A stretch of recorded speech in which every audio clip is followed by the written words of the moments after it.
Atenção para o toque de 5 segundos para mais uma transmissão ao vivo.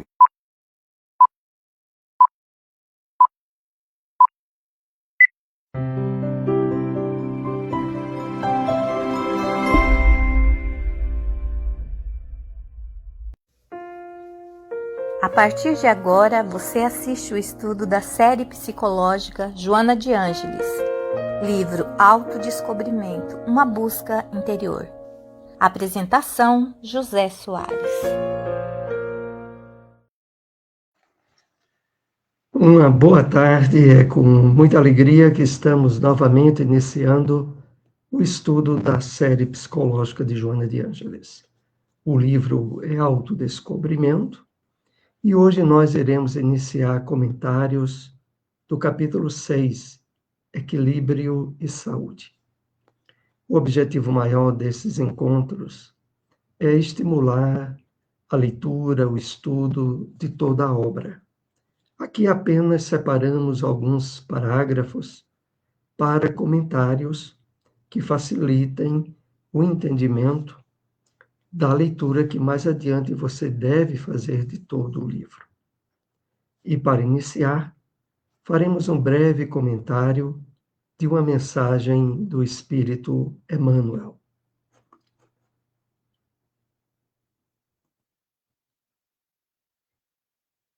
Trouxemos uma passagem do comentário às cartas de Paulo, passagem da primeira carta a Tessalonicenses, capítulo 5, versículo 16.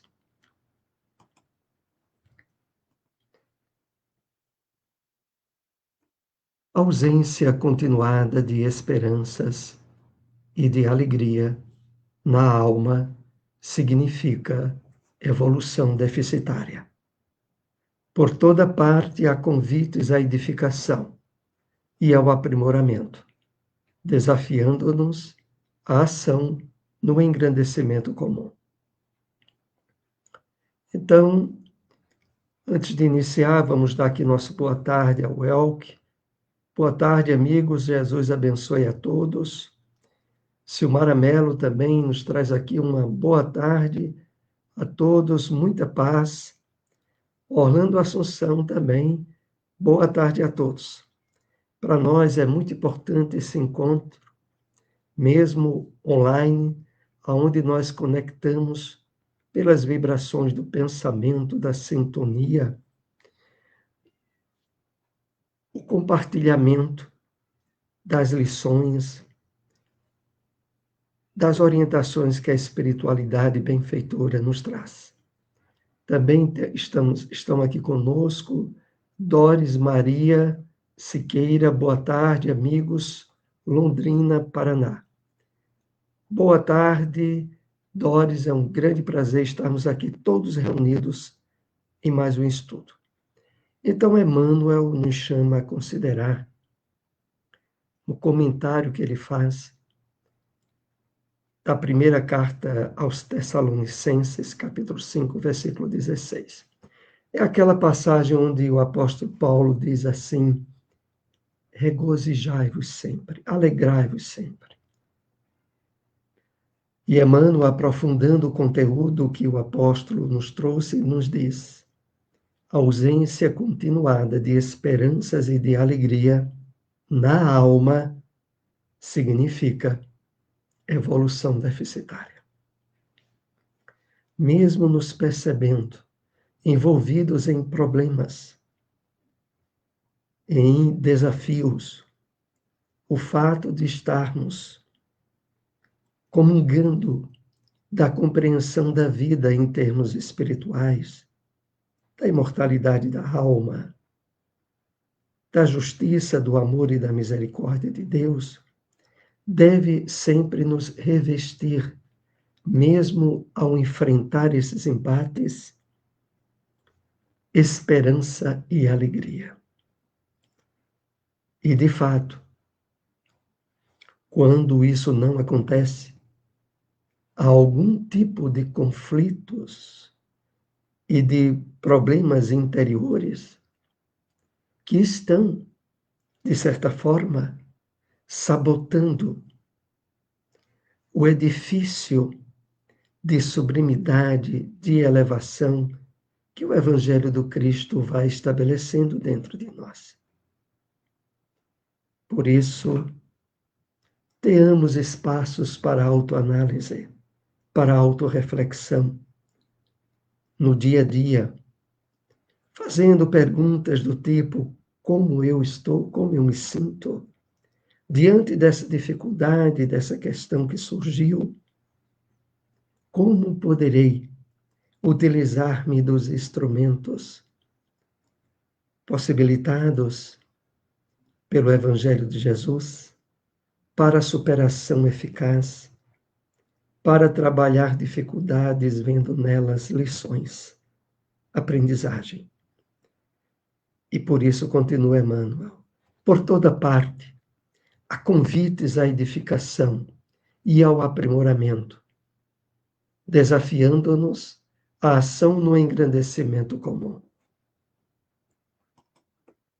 De fato, é preciso estarmos atentos ao novo ponto de vista que o Evangelho nos convida a ter diante das situações, das ocorrências do nosso dia a dia. Encarar sob a perspectiva do espírito imortal, sobre a compreensão de que no mundo de provas e expiações sempre podemos trabalhar as questões difíceis que a vida apresenta para o nosso crescimento, para o nosso aprimoramento espiritual. É em torno disso que Emmanuel nos faculta essas reflexões. Vamos então para o nosso tema Equilíbrio e Saúde. É o início do capítulo 6 do livro Autodescobrimento, uma busca interior.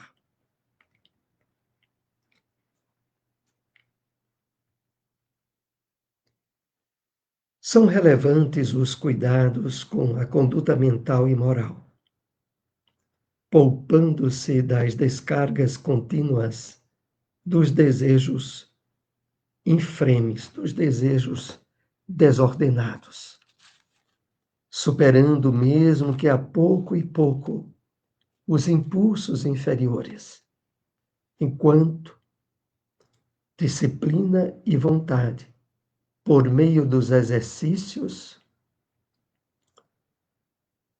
de paciência e perseverança.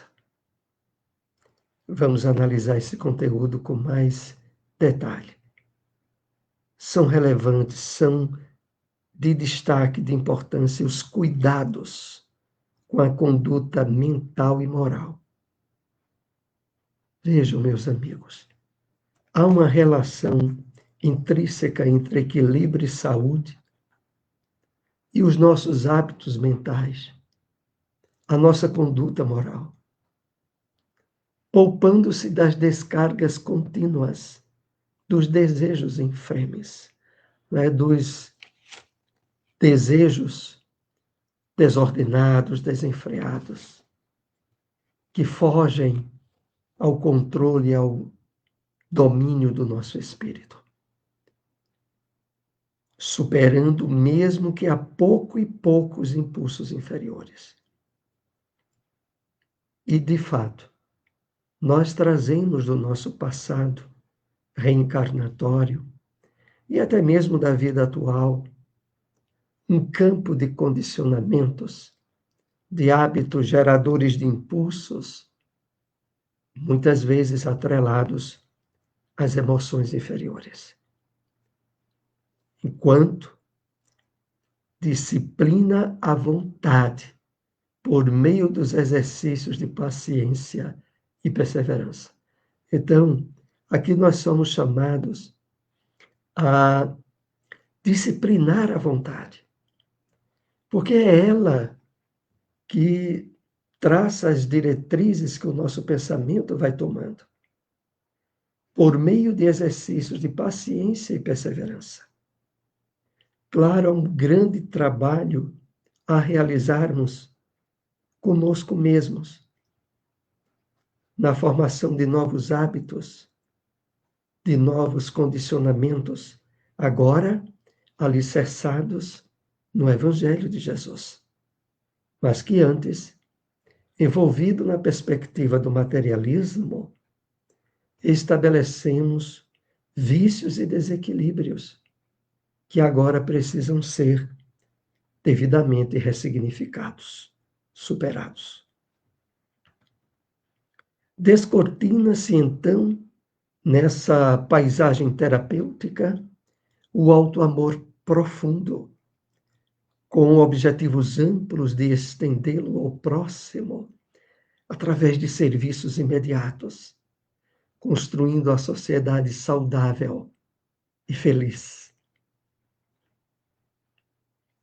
Maravilhoso essa perspectiva, né?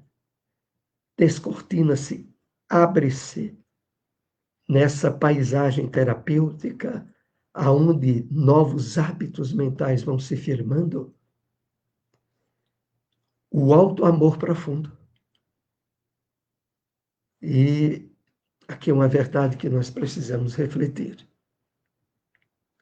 Distanciados, como estávamos, do equilíbrio com as leis de Deus, de perceber a vida sob o prisma espiritual, o resultado era um egoísmo de desequilíbrio, associado muitas vezes no orgulho e nos vícios, um campo imenso de autodesamor. E nós sabemos que há muitas pessoas ainda, diante dessa perspectiva imperiosa do materialismo em que ainda vivemos, é um grande número de pessoas que, na verdade, têm um desamor, uma baixa autoestima, e que se é dessa maneira que trabalham consigo mesmo, que vivenciam esses estados de desassossego, imagina a qualidade de amor, de sentimento verdadeiro que podem compartilhar com outras pessoas. Porque o amor que nós temos para conosco diz respeito da qualidade do amor que compartilhamos. Por isso a necessidade do auto-amor profundo, do auto-encontro, do autoconhecimento, com objetivos amplos de estendê-lo ao próximo através de serviços imediatos, construindo a sociedade saudável e feliz. E realmente, tendo realizado conosco mesmos aquilo que Emmanuel chama, na série Fonte Viva, de caridade essencial, que é a caridade de pensar, sentir, falar, agir, segundo os moldes do Evangelho do Cristo. Essa caridade essencial precisa ser praticada a partir de nós mesmos, conosco mesmos, para se estender de forma proporcional e positiva ao nosso próximo.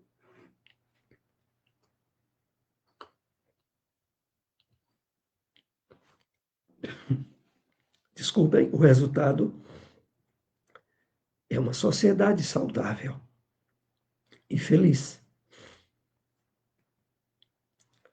Usar a conversação como elemento catalisador, ativador, potencializador de novas ideias, de conhecimento e de ventura, que estimulem a criatividade, a coragem, a perseverança no bem, banir, quanto possível, do comportamento a crítica ácida e destrutiva. Vamos ponderar aqui alguns aspectos muito importantes. O cuidado com a palavra, com a conversação, que deve ser utilizada como instrumento ativador de ideias nobres, positivas, que estimulem a criatividade, a coragem, a perseverança. E ainda mais importante, banir, expulsar de uma vez por todas do nosso comportamento a crítica ácida e destrutiva. Aqui, novamente, não podemos deixar de nos referir àquela frase do espírito André Luiz: não critique, auxilie. Todas as vezes que emergir de dentro de nós aspectos da palavra associadas à crítica, pensemos duas vezes antes de expelir palavras ligadas a ela. Principalmente quando vier na nossa mente aquela história, entre aspas, de crítica construtiva. Porque toda palavra que nós dirigimos ao próximo e que procura, de certo modo, desacreditá-lo ou condenar determinada atitude ou ação que ele tomou, fazendo com que aparentemente estejamos no patamar mais elevado do que ele, não tenham dúvidas. Essa crítica construtiva está arraigada de orgulho, de prepotência e de vaidade, e não da vontade de auxiliar o próximo. Se você ainda se percebe como estando dentro desse comportamento denominado de crítica construtiva, pondere duas vezes se por trás disto não está uma certa vaidade pessoal de se perceber em certas situações com um pensamento, uma atitude mais elevada do que o próximo, e por isso expressa algum nível de condenação. A orientação de André Luiz é bem clara. Não critique, auxilie.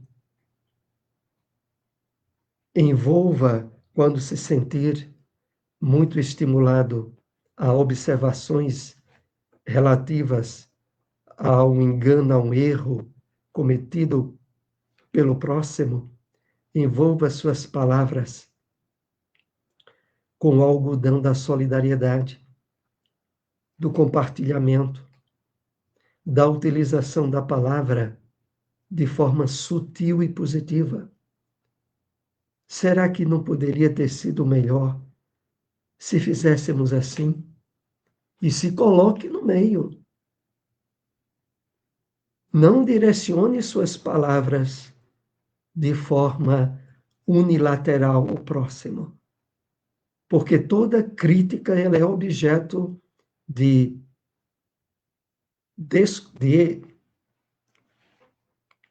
é objeto de retorno por parte do próximo em termos de justificativa e de esclarecimento, e não de absolver e de aceitar aquilo que criticamos.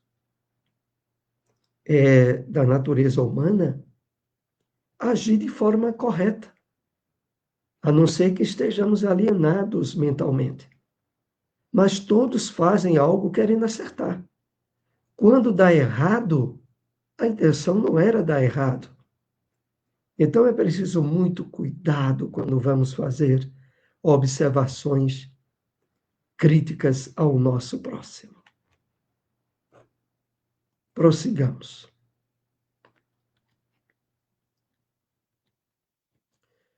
Respeitar e, ao mesmo tempo, conduzir o corpo com moderação em quaisquer eventos, poupando aos costumes promíscuos, os costumes libidinosos, devassos, bem como aos relacionamentos sexuais e afetivos perturbadores, ora muito em voga. Há uma advertência muito séria de Joana aqui para todos nós, né? Primeiro, conduzir o corpo com moderação, em quaisquer eventos. Observar a vestimenta física que as leis divinas nos emprestaram de forma digna e equilibrada, tendo a exata consciência de que é um empréstimo, poupando aos costumes promíscuos. Dentro de uma sociedade profundamente materialista e imediatista, ainda associada às satisfações instintivas e muitas vezes promíscuas e desequilibrantes, há de uma forma indireta uma espécie de impulso para o desequilíbrio na área sexual e que precisa, meus amigos, para todos nós que estamos trabalhando o despertamento espiritual, uma atenção cuidadosa. Porque há muito sofrimento associado a isso. Desde aqueles causados pelas mentiras e traições, aqueles outros associados a doenças sexualmente transmissíveis, pela vivência sexual de forma irresponsável e desequilibrada. É para isso que Joana aqui nos chama a atenção. Recorrer à oração, qual sedento em rumo da fonte vitalizadora, sustentando o espírito e refrigerando-se na paz. Meditar em silêncio, a fim de absorver a resposta divina e capacitar-se dos conteúdos da inspiração para alcançar as metas essenciais da existência. Meus amigos, tudo isso que estamos aqui comentando, lembrando, está associado a equilíbrio e saúde. Aqui também estamos dando aqui uma boa tarde a Janaína, que está aqui conosco também nesse estudo das obras de Joana de Ângeles. Então, como é importante termos consciência sobre o poder da oração e de recorrer a ela como sedento diariamente, sustentando o espírito e refrigerando-se na paz. A necessidade de darmos atenção, cuidado ao nosso espírito, ao nosso ser, à nossa verdadeira identidade, que é diariamente alvo de sabotagens, de conceitos chulos e desequilibrantes da sociedade em que vivemos. Através da oração, refrigeramos-nos de paz. Abrimos-nos à meditação em silêncio, a fim de absorver a resposta divina e capacitar-nos dos conteúdos da inspiração. E, de fato, meus amigos, à medida em que nós passamos a fazer um efetivo trabalho de equilíbrio na nossa área mental e emocional, começa a haver um fluxo mais contínuo e de melhor aproveitamento por nós das ideias, dos conselhos, das orientações dos espíritos guias e benfeitores, que passam a encontrar em nós uma receptividade que antes não tínhamos. E o objetivo maior vai se planificando, alcançar as metas essenciais da existência. Essas, sim, são as metas às quais passamos a nos dirigir com passo firme, na medida em que vamos trabalhando a nossa espiritualização.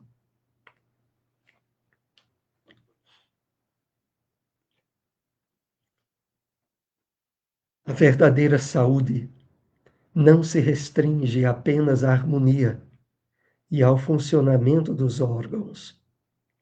possuindo maior extensão, que abrange a serenidade íntima, o equilíbrio emocional e as aspirações estéticas, artísticas, culturais, religiosas. Aqui o ponto é muito importante. A verdadeira saúde, que não é a saúde que se expressa apenas pela saúde física dos órgãos físicos. A verdadeira saúde não se restringe apenas à harmonia e ao funcionamento dos órgãos, possuindo maior extensão, que abrange a serenidade íntima, o equilíbrio emocional, as aspirações estéticas, artísticas, culturais, religiosas. E aqui Joana coloca de um modo aonde a compreensão sobre a verdadeira saúde, ela tem tudo a ver com a consciência pacificada, com o espírito que está trabalhando ao máximo a sua harmonia com as leis de Deus e que passa a fomentar de forma contínua, pelo pensamento e pelas emoções, vibrações, fluidos saudáveis que passam a impregnar os nossos órgãos, o nosso sangue, aquilo que ingerimos, aquilo que passa a constituir alimento para o nosso corpo, porque sofre um impacto do nosso psiquismo. E estando ele agora no trabalho de harmonia e de equilíbrio com as leis de Deus, o resultado é a verdadeira saúde, que aqui Joana nos chama a atenção. Pensar bem e corretamente permanece como primeiro item em um bem estruturado programa de saúde, ensejando ações estimulantes e edificadoras para o bem geral. Esse é o último tópico do nosso estudo dessa tarde. Vamos aprofundar aqui nossa compreensão. No campo, no objetivo maior do equilíbrio e da saúde, pensar bem e corretamente permanece como primeiro item em um bem estruturado programa de saúde. Então, nós somos convidados agora a estarmos mais zelosos, mais cuidadosos com aquilo que alimentamos no nosso campo mental. Porque ele tem tudo a ver com a nossa saúde. É o primeiro item de um bem estruturado programa de saúde, ensejando ações estimulantes e edificadoras para o bem em geral. À medida em que nós nos percebemos harmonizados e equilibrados intimamente,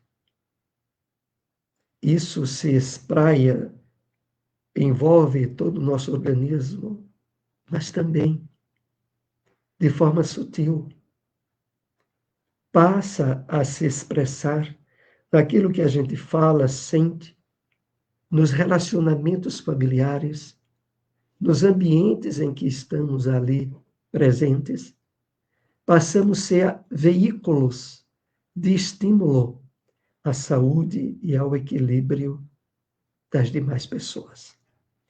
Então, que envolvidos nessa compreensão, estejamos cada vez mais zelosos e trabalhadores do alto amor, da autoestima, do alto equilíbrio, que em seguida se expressará e estaremos compartilhando com as demais pessoas. Até o próximo estudo. Um ótimo domingo para todos nós.